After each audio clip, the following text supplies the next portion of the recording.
Hello বন্ধুরা, আজকে রবিবার সকালের খাবার নিয়ে বসে পড়েছি।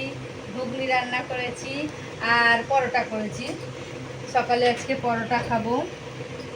আর আপনারা তো জানেনই, আমরা কালকে রাত্রে 10টার সময় বাপের বাড়ি এসেছি। জানিয়েছি আপনাদের সবাইকে যে আমি বাপের বাড়ি যাব। দেখিয়েছি আমার বাপের বাড়ি রানাঘাটে। বাবা সকালে কাজে চলে গেছে, মা আছে, মায়ের শরীরটা খারাপ, মার হাতাবেতি করেছি। আর করলাম কি পরোটা আর ঘুগনি সকালে।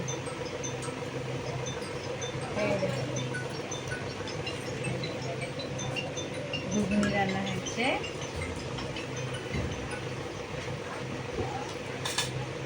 এটা আমার বরমশাইয়ের থালা, বরমশাইকে দেবো। শ্বশুর বাড়ি এসেছে।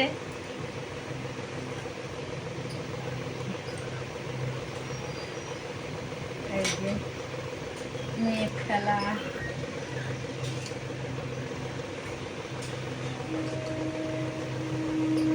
এটা ছেলের থালা। সবাইকে রেডি করে দিলাম। তারপরে আমি আর আমার মা নিয়ে বসবো, কারণ বাবা কাজে চলে গেছে।